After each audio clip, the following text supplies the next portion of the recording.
ఖతర్నాక్ జోడీ పార్ట్ 1. ఖతర్నాక్ జోడీ. విశాఖపట్నం సమీపంలోని ఒక దట్టమైన అడవిలో గుబురుగా ఉన్న పొదల మధ్య పడి ఉన్నాడు సందీప్.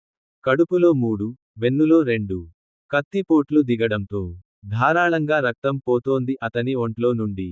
కొన్ని వందల కోట్లు విలువ చేసే ఆస్తికి వారసుడైన సందీప్ని ఆ స్థితిలో అక్కడ వదిలేసింది వారి శత్రువులో, గూండాలో కాదు. అతను నా అనుకున్న వాళ్లే. ఇదంతా పక్కా ప్లాన్తో చేసిన దాడి. కాబట్టి తన ఇంటికి ఎంతో దూరం ఉన్న ఆ ప్రదేశంలో తనని కాపాడడానికి ఎవ్వరూ రారు అని అర్థం అయింది అతనికి. ఇంకొంతసేపట్లో ఆ ఆహ్లాద వాతావరణంలోనే తన ప్రాణం పోతుంది అని తెలుసుకున్నాడు సందీప్. తన శరీరానికి తగిలిన గాయాల వలన విపరీతమైన నొప్పి పుడుతున్నా అక్కడ స్వచ్ఛమైన గాలిని పీలుస్తూ చావుకి స్వాగతం పలకడానికి సిద్ధం అయ్యాడు అతను. జీవితంలో ఎన్నో సాధించాలి అని అమెరికాలో చదువు పూర్తి చేసుకుని భారతదేశానికి తిరిగి వచ్చిన సందీప్ ఈ పరిస్థితి ఎదుర్కోవడానికి కారణం అతని సౌమ్య స్వభావం, ఎదుటివారిని గుడ్డిగా నమ్మే తత్వం. 2 నెలల క్రితం హైదరాబాద్లో తన తమ్ముడు రంగనాథ్ పుత్రుడు అయిన సందీప్ అమెరికా నుండి వస్తుండడంతో అతడిని రిసీవ్ చేసుకోడానికి శంషాబాద్ ఎయిర్పోర్ట్లో ఎదురు చూస్తున్నాడు గిరీశం. నిజానికి తన కొడుకు మాధవ్కు ఆ పని ముందే చెప్పినా ఏదో సాకుతో తప్పించుకోవడంతో తానే స్వయంగా రావాల్సి వచ్చింది అక్కడికి. పై చదువుల కోసం సందీప్ అమెరికాకు వెళ్ళి 5 ఏళ్లు అవ్వడంతో అతనిలో భౌతికంగా చాలా మార్పులు రావడం గమనించాడు. వీడియో కాల్స్లో రంగనాథ్ అయినా కూడా అతని మాటల్లోని ఆప్యాయత, చూపులోని మమకారం గమనిస్తే తన తమ్ముడిని చూస్తున్నట్టే అనిపించేది. ఎప్పుడు అతనికి పొద్దున్నే లేచి చలిలో డ్రైవ్ చేసుకుంటూ అంత దూరం రావడంతో కొంచెం జలుబు చేసినట్టు అనిపించింది గిరీశానికి. అందుకే చేతిలో కర్చీఫ్తో రెడీగా ఉన్నాడు. తుమ్ము లాంటివి వస్తే అడ్డుపెట్టుకోవడానికి. అసలే కరోనా మళ్లీ వచ్చిందని ట్రెండ్ నడుస్తోంది. కాబట్టి అక్కడ ఎవ్వరినీ అలర్ట్ చేసే ఉద్దేశ్యం లేదు ఆయనకు. అలా కొంతసేపు వెయిట్ చేయగా సందీప్ ఫ్లైట్ వచ్చినట్టు ప్రకటన వినిపించింది ఆయనకు. రిసీవింగ్ బేలో ఎదురు చూస్తుండగానే తనవైపు ట్రాలీతో నడుచుకుంటూ వస్తోన్న సందీప్ కనిపించాడు గిరీశానికి. తనకంటే ముందు వాడే తనను గుర్తుపట్టేశాడు అనుకుని నవ్వుకుంటూ సందీప్కి ఎదురెళ్ళి లగేజ్ తేవడంలో సహాయం చేయబోయాడు గిరీశం. గిరీశం చేతిలోని లగేజ్ లాగేసుకుని ముందుగా అతనికి ఒక గట్టి హగ్ ఇచ్చాడు సందీప్. ఆ సందర్భంలో అలా కౌగిలిలో ఉండగానే సంభాషణ మొదలుపెట్టాడు అతను. సందీప్, చాలా కాలం అయింది పెదనాన్న మిమ్మల్ని చూసి. మీరు మాత్రం అస్సలు మారలేదు.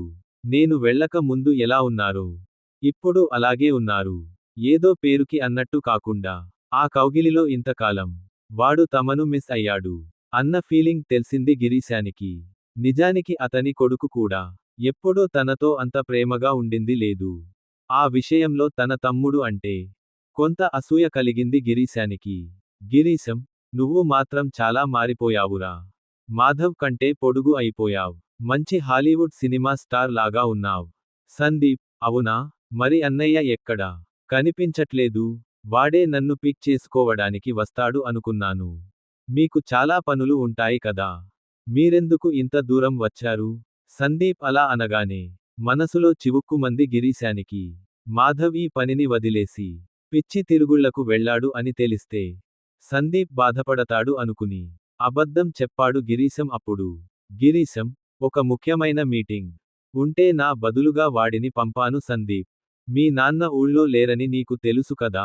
అందుకే నేనే స్వయంగా వచ్చాను. లగేజ్ని తానే మోస్తూ గిరీశాన్ని ఫాలో చేస్తూ నడుస్తున్నాడు సందీప్ అప్పుడు. సందీప్, అన్నయ్యకి పని ఉంటే మీరు కార్ని ఇక్కడికి నన్ను పిక్ చేసుకోవడానికి పంపి ఉంటే సరిపోయేది పెదనాన్న. నాన్నగారు లేనప్పుడు మీరే ఇక్కడ బిజినెస్ అంతా చూసుకుంటారు అని నాకు తెలుసు. సందీప్ తన తండ్రిని నాన్నగారు అని పిలిచినప్పుడల్లా గిరీశానికి చాలా ముచ్చటేస్తుంది. చిన్నప్పటి నుండి అలవాటు అవుతూ వచ్చిన పిలుపు అది. తనని కూడా పెద్ద నాన్నగారు అని పిలుస్తుంటే బలవంతంగా ఆపించాడు. గతంలో ఆ అలవాటుని పెద్ద నాన్న అని పిలిపించుకోవడం ఇష్టం గిరీశానికి.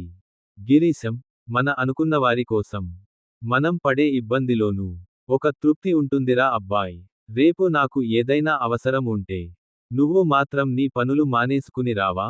సందీప్, మాటలలో మిమ్మల్ని గెలవడం కష్టంలేండి. అంటూ కార్ని చేరుకోవడంతో లగేజ్ని డిక్కీలో పెట్టాడు సందీప్. ఆ తర్వాత ఇద్దరూ కార్ ఎక్కి ఇంటికి తమ ప్రయాణాన్ని మొదలుపెట్టారు. సందీప్కి ఇష్టం అయిన పాత తెలుగు పాటలు పెట్టాడు కార్ మ్యూజిక్ సిస్టంలో గిరీశం అప్పుడు. అది చాలా ఖరీదైన ఏసీ కార్ అయినా కూడా ఎప్పటిలాగే కార్ కిటికీలు తెరిచి బయటి గాలిని ఆస్వాదించసాగాడు సందీప్. వాడి అలవాటు ఇంకా మారలేదని లోపల నవ్వుకున్నాడు గిరీశం. చిన్నతనం నుండి వారిద్దరికీ అలాంటి మెలోడీ పాటలు చాలా ప్రీతి కావడంతో ఆ ఉదయం ఎంజాయ్ చేస్తూ తమ పయనం సాగించారు వారు. వారు అలా వెళ్తూ ఉండగా జంకుతూ సందీప్ తన పెద్ద నాన్నను ఒక ప్రశ్న అడిగాడు. సందీప్, పెద్ద నాన్న, మీరు తిట్టను అని మాట ఇస్తే ఒక ప్రశ్న అడుగుతాను. సందీప్ ప్రవర్తనను బట్టి అతను ఏం అడగాలి అనుకుంటున్నాడో అర్థం అయింది గిరీశానికి. అప్పటివరకు చాలా కులాసాగా ఉన్న అతని వదనం కొంత సీరియస్ గా మారింది అప్పుడు. గిరీశం, శివ మావయ్య గురించేగా నువ్వు అడగాలి అనుకుంటున్నది? సందీప్, అవును పెద్ద నాన్న. మావయ్య అలా చేశాడు అంటే నాకు నమ్మ బుద్ధి కాలేదు. ఎన్నో సంవత్సరాలుగా మన బిజినెస్ పార్టనర్గా ఉంటున్న ఆయనకు అలాంటి అక్రమ లావాదేవీలు చేయాల్సిన అవసరం ఏముంటుంది? గిరీశం, నాకు మాత్రం ఆ విషయానికి వెంటనే నమ్మబుద్ధి అయింది అనుకుంటున్నావా? మీ నాన్న, నేను కలిసి బాగా విచారణ చేసిన తర్వాతనే శివని బయటకు వెళ్ళగొట్టడానికి నిర్ణయం తీసుకున్నాం. మనకు బాగా దగ్గర మనిషి కాబట్టే పోలీస్ కేసు పెట్టకుండా వదిలేశాం. వ్యాపారంలో వాళ్ళ వాటా కూడా వారికి ఇచ్చేశాం. ఇంక వాళ్లకు మనకు ఎటువంటి సంబంధం లేదు. నువ్వు కూడా వారిని సంప్రదించడానికి ఎటువంటి ప్రయత్నం చేయకు. గిరీశం మాటలు విన్న తర్వాత సందీప్ మొహం చిన్నబోయింది. అది చూసి జాలి వేసింది గిరీశానికి. గిరీశం, సందీప్, నువ్వు అమెరికాలో అంతకాలం ఉన్నా మన బంధాలు, సంప్రదాయాలకు ఎంతో విలువ ఇచ్చే తీరుని నేను ఎప్పుడూ అభినందిస్తాను. కాని ఈ లోకం, ఇక్కడి మనుషులలో నువ్వు అనుకున్నంత మంచితనం లేదు. డబ్బుకి దాసోహం అవ్వని వాళ్ళంటూ లేరు అని చెప్పడం అతిశయోక్తి కాదు. అందుకే నువ్వు ఇతరులను నమ్మడంలో ఎంత జాగ్రత్తగా ఉంటే అంత మంచిది. పెద్ద నాన్న చెప్పిన మాటలకు సైలెంట్గా తల ఊపాడు సందీప్ అప్పుడు. నిజానికి అమెరికా వెళ్ళక ముందు సందీప్ చాలా సన్నిహితంగా ఉండేవాడు అతని మావయ్యతో. ఎన్నో సందర్భాలలో తన నాన్న తీసుకున్న నిర్ణయాల కన్నా మావయ్య చూపిన యుక్తి అతనికి చాలా నచ్చేది. కానీ ఏనాడూ కూడా అటువంటి సందర్భాలలో శివలో స్వార్థం కనిపించలేదు అతనికి. అంతేకాక శివ కూతురు అయిన లీల అంటే సందీప్కు చాలా ఇష్టం చిన్నప్పటి నుండి. అమెరికాకు వెళ్ళిన తర్వాత కూడా ఆమెతో టచ్లో ఉంటూ వచ్చాడు అతను. ఆమె ద్వారా జరిగినదంతా తెలుసుకున్నా ఎక్కడ తప్పు జరిగి వారి కుటుంబాల మధ్య ఈ దూరం వచ్చిందో అర్థం కాలేదు సందీప్కు. భారతదేశానికి అతను వీలైనంత త్వరగా తిరిగి రావడానికి ముఖ్య కారణం ఈ వ్యాపారం విషయంలో జరిగిన అవకతవకల గురించి అధ్యయనం చేయడానికే.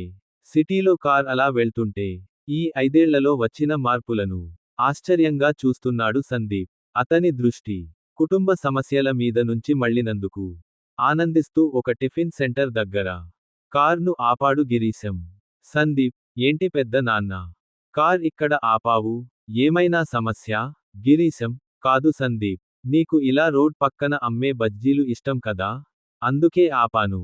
ఇక్కడ చట్నీ కూడా చాలా బాగుంటుంది అని విన్నాను.